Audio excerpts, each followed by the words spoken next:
I never imagined the day would come when my own son would look me in the eyes and call me a burden. It's one thing to grow old, to feel your body slow down, to let go of certain dreams, but it's another thing entirely to feel like you've become invisible in the very house you helped build. After my wife passed, everything changed. She had been the bridge, the peacekeeper, the reason we all still came together for Sunday dinners. When she was gone, so was the glue. My son, Daniel, invited me to move in with him and his wife a few months later. At first, I thought it was love. Now I see it for what it was, obligation dressed up as kindness. They gave me the guest room at the back of the house. It was small, no windows, barely a place to breathe, but I didn't complain. I kept my shoes tidy, did my own laundry, cooked for everyone most nights, and even helped take care of their dog while they worked late. I never asked for money. I never asked for favors. I stayed quiet. I wanted to believe I was part of their home, not a weight they were carrying. But little by little, I started to notice things. The way Daniel avoided conversation. The way his wife, Melissa, rolled her eyes when I entered the room. The sudden shift from "you're always welcome here" to "you're always around." It started with comments. Melissa saying things like, "Maybe we should get some space to ourselves," or "Your dad's always in the kitchen. Maybe we should set boundaries." I pretended not to hear. I told myself it was stress, a rough patch, nothing serious. But one evening, after I accidentally knocked over a wine glass during dinner, Daniel snapped. He stood up, red-faced, and said, "Dad, this isn't working. You're always here. It's like we can't breathe in our own house. You're becoming a burden." That word, burden, it landed harder than any blow I've ever taken. I looked at him, waiting for a laugh, a backtrack, something. But he said it again, slower this time, as if he wanted to make sure I really heard it. I nodded slowly. I didn't argue. I didn't ask what I'd done wrong or beg to stay. I just got up from the table, walked to the guest room, and began packing. Daniel stood in the hallway, watching me with a mixture of guilt and relief. Melissa didn't even come out of the kitchen. Not a word. Not even a thank you for the meals, the repairs, the favors, the quiet presence I offered while they chased their careers and comforts.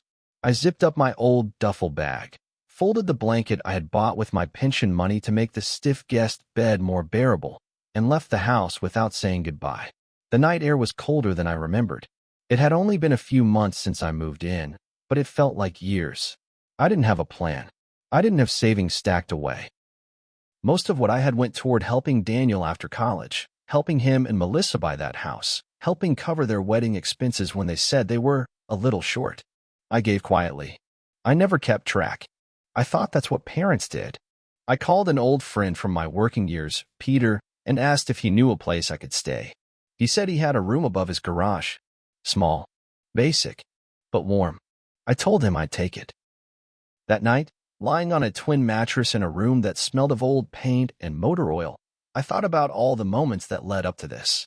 The times I stayed late at the office to give Daniel the best education. The promotions I turned down so I could coach his little league games. The weekends I gave up so he wouldn't have to work during college. I did it all with pride, not regret. But now, I couldn't shake the question in my mind. How does a man go from being a father to being a burden? I didn't sleep much that night. My back ached. My chest felt heavier than usual. But beneath the weight of betrayal, there was something else stirring.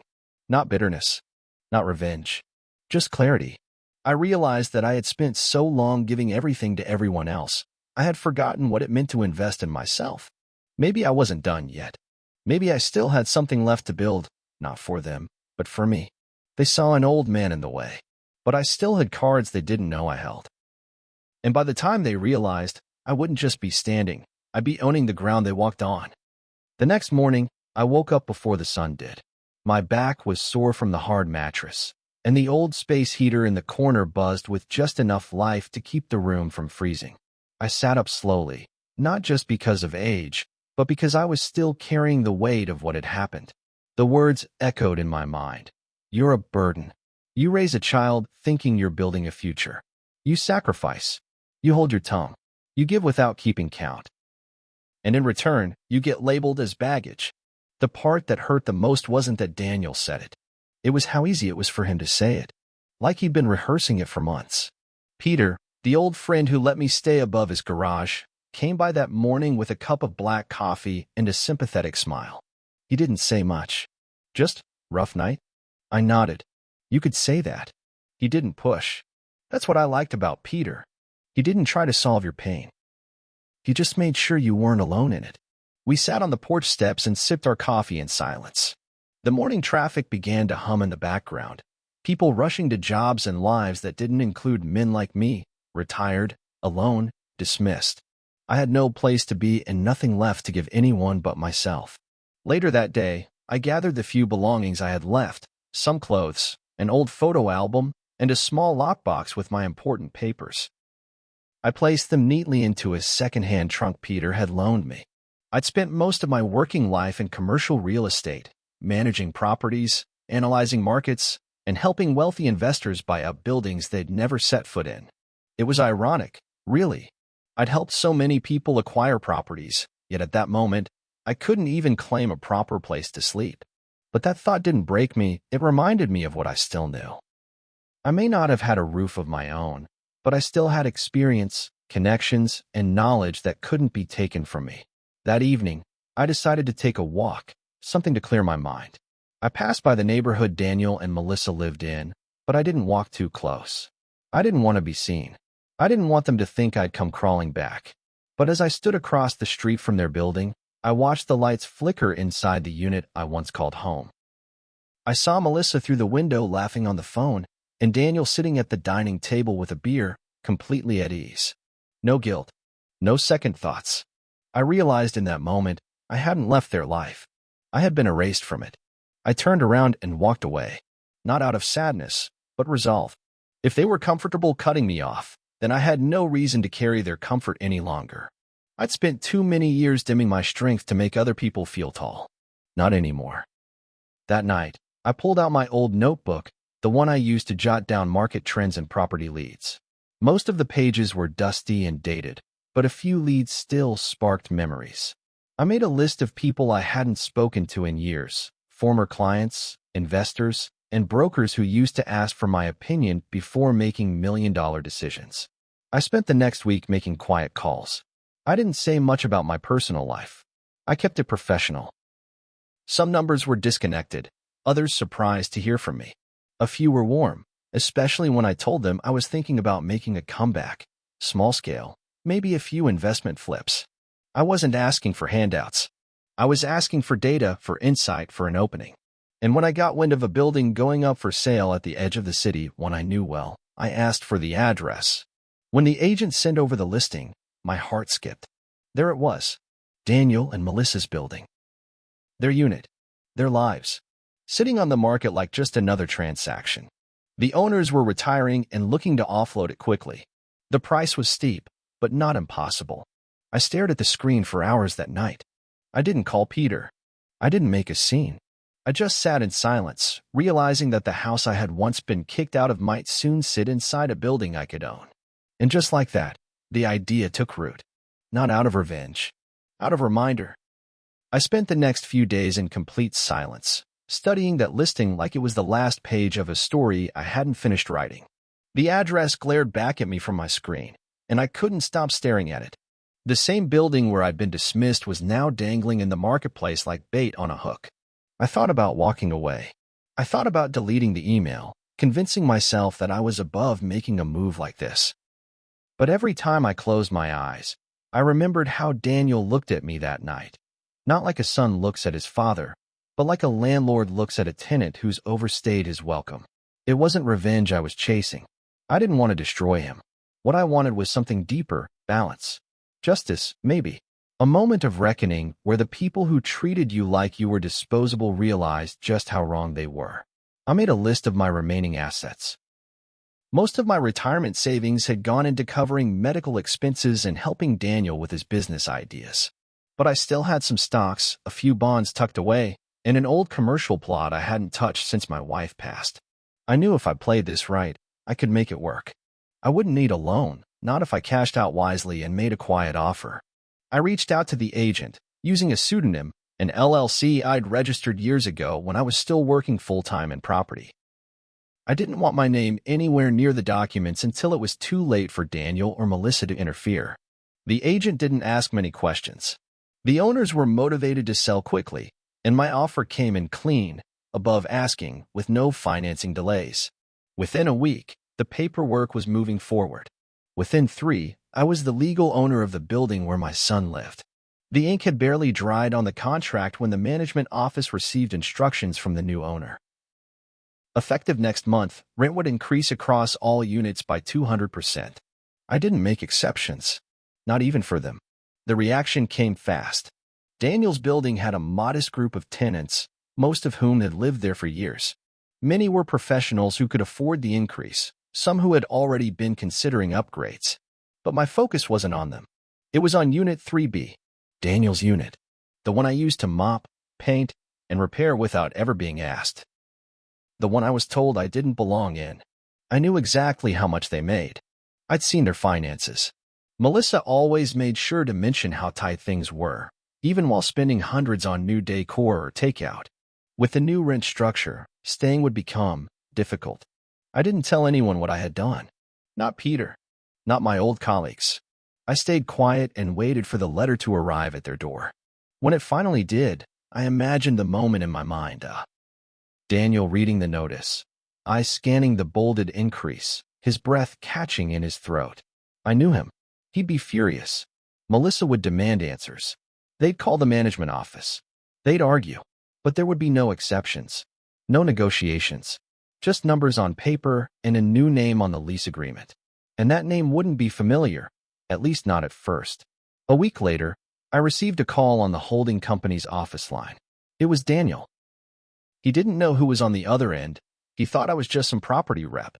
His voice trembled as he spoke, masking panic with false confidence. "This rent hike is insane," he said. "It's not legal. It's not right. We've been good tenants." I told him calmly that the decision was final and approved by the property's new owner. I heard Melissa shouting in the background. Daniel asked to speak directly to the owner. I told him I'd pass along the message. I ended the call without offering anything more. That night, I sat in the garage room, opened the old photo album I had packed, and stared at the pictures of a younger Daniel, smiling, bright-eyed, standing beside me with his science fair project, or his diploma, or his first bike. I didn't feel triumphant. I didn't feel cruel. I felt balanced. For the first time since that awful dinner where he told me I was in the way, I felt like I had reclaimed something I lost. Not pride. Not power. Just position. I was no longer beneath them. I was above them, but not out of vengeance. Out of necessity. They had chosen to forget who I was. So I gave them a reminder they couldn't ignore. The call from Daniel lingered in my memory for days. Not because of what he said, but because of what he didn't. He didn't recognize my voice. That fact stuck with me. After raising him, feeding him, holding him when he had nightmares, teaching him how to ride a bike, helping him through college. After all of that, my voice had become unmemorable. He sounded like he was speaking to a stranger. And in many ways, he was. Because the man he knew, the quiet, tired, forgiving father, no longer existed. I hadn't just bought a building. I'd bought back my place in this story. When the rent notices were delivered, I expected backlash. But what I received was desperation. Letters from tenants begging for leeway, others simply resigning to leave. Some were angry, others silent. I didn't take pleasure in it. I simply enforced the new policies, fair market rates, legally sound. I'd studied every clause, every regulation. I was well within my rights, even if it made me the villain in a story they were just now waking up to. Melissa sent an email to the property office, lengthy, emotional, filled with accusations. I read it 3 times. Not once did she mention me by name. Not once did she ask why. Just how could you? And this isn't fair. Fair. I'd mulled over that word every night since I left their home with a duffel bag. Was it fair to take in your widowed father, then discard him when he no longer fit your lifestyle? Was it fair to label someone a burden when all they've ever done is carry others? No, they didn't want fairness. They wanted comfort. But life has a strange way of rebalancing when you stop apologizing for surviving. And I had survived. Alone. In silence. While they died in the very space I helped them acquire. A week later, Daniel called again. His voice was tight, rehearsed, like he'd been coached by someone else. Look, we didn't know things were changing hands. If we did notice, he paused. I let the silence hang. He continued, we're asking for just a bit of flexibility. A delay. Maybe a chance to renegotiate. I told him I'd forward his request. I didn't lie. I just didn't tell him I was the one reviewing it. That night, I sent him a formal reply. The rent increase would stand. He had 30 days to comply or vacate. 2 days later, I got another call, this time from a lawyer. Daniel had tried to challenge the increase, citing emotional distress, possible discrimination, even hinted that the new landlord was targeting him unfairly. The attorney was polite but probing. He asked if I was aware of the situation. I told him simply, everything is in writing. All tenants were notified equally. If he has concerns, he's welcome to vacate. The lawyer paused, then said something that stayed with me. You sound familiar. You used to work in real estate, didn't you? I replied, I still do. Quietly. It was only a matter of time before they discovered the truth. The next week, I prepared the envelope. I wrote a short letter. No anger. No dramatic reveal. Just one sentence. You said I was a burden. Now you carry your own. I folded the letter neatly, slid it into a cream envelope, and hand-delivered it to the building's mailbox myself. It didn't need a signature. My handwriting was enough. I walked away slowly, knowing full well what would happen when they opened it. Knowing they would finally feel what I had carried since the night they turned me into a guest in their lives. They had forgotten who I was. So I reminded them, without raising my voice, without seeking revenge, and without ever stepping foot inside their home again. I got the message just after noon. One of the building's staff texted me. There's shouting coming from Unit 3B. You might want to review the security feed. I didn't have to guess what it was about. I knew they'd received the letter. I opened the remote feed on my laptop, watched as Daniel stormed out of the unit, and paced the hallway like a man trapped in a fire of his own making. Melissa followed behind him, red in the face, waving the envelope I had dropped off the day before. She looked at him like he'd held back a secret, because now she understood. The man they thought had vanished from their lives had quietly returned with the deed to their comfort in his hand. Later that evening, the calls began. First, from Daniel's cell 6 in a row. Then from Melissa's. Then a number I didn't recognize, probably her father. I didn't answer any of them. I just let the ringing fill the room while I continued folding laundry and tidying up the garage apartment. The same way they ignored me in that house, I ignored them now. I wasn't doing it to be cruel. I was doing it because they had spent so long pretending I didn't matter, and I had finally learned to stop chasing the validation of people who had already made their choice. Eventually, a voicemail came through. Daniel's voice was tight, shaking, not quite angry, but not humbled either. Dad, if you're hearing this, we didn't mean it like that. Things were just tense. Melissa and I were under pressure. I was wrong. Okay, but tripling our rent? That's come on. That's punishment. He paused for a long breath. Can we just talk? Face to face. I listened to the message once. Then again. Each time, I waited for the one word that never came. Sorry. It wasn't there. There was regret, yes, but only because they had been caught in their own dismissal. The next day, I received a formal letter from their attorney requesting mediation. They wanted to negotiate the rent. I read every line carefully, noting how not a single sentence acknowledged the emotional betrayal, only financial discomfort. That told me everything I needed to know. They didn't see the father they hurt. They saw the landlord they needed something from. That difference mattered more than anything. I forwarded the letter to my attorney, along with one instruction: handle it professionally. No special treatment. I refused to let my personal pain become their discount. But still, I wasn't made of stone. That evening, I drove by the building, not to gloat, not to watch, just to see it one last time under the haze of twilight. Their window was lit. Through the glass, I saw Daniel pacing. Melissa sat on the couch, head in her hands. The roles had reversed now. They were the ones on edge. The ones with no control. I thought I would feel vindicated, but I didn't. What I felt was confirmation. That I had done what I needed to do, not for revenge, but for respect. The kind I never received while I lived under their roof. 3 days later, I received an envelope on my doorstep. No stamp. Hand-delivered. Inside was a letter, Not typed, handwritten. From Daniel. The ink trembled in places, like his hand was unsure about writing it. Dad, it began. I was wrong. You were never a burden.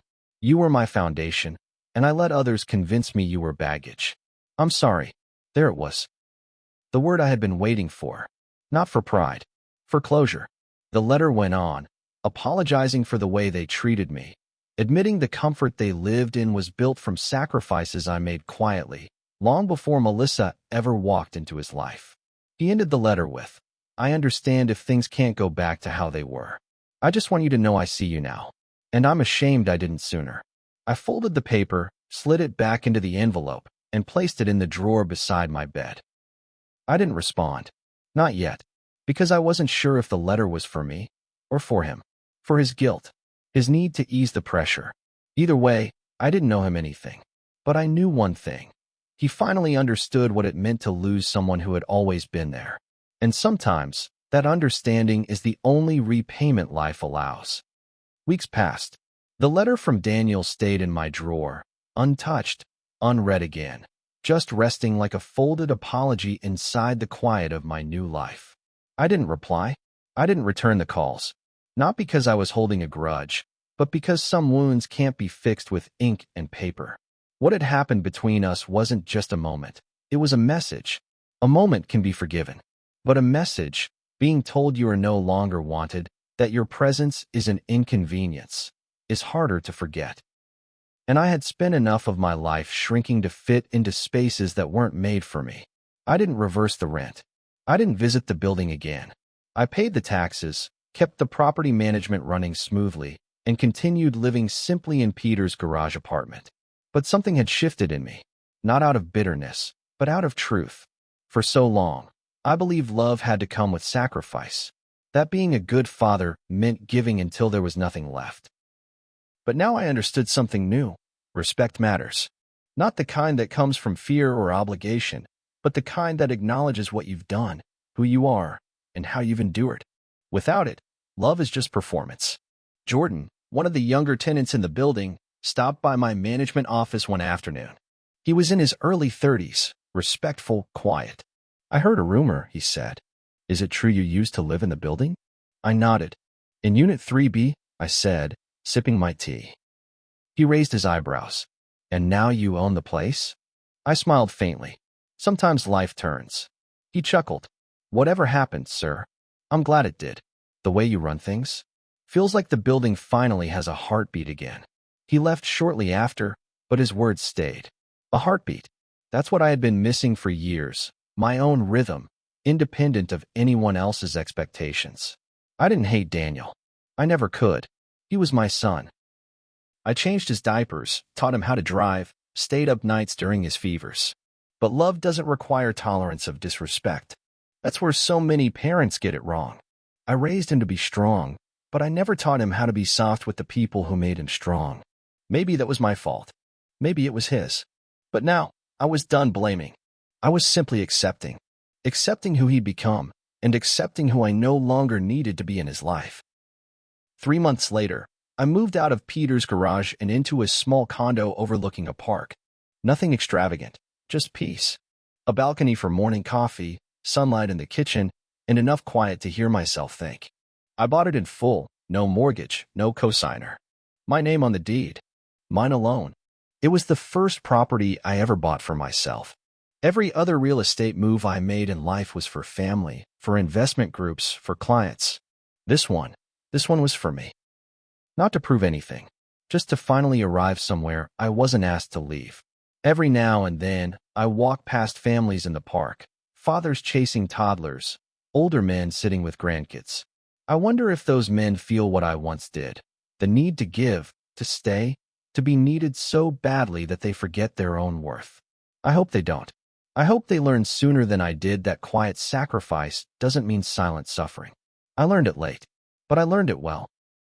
And now, I live each day knowing that I can still love people and love myself more.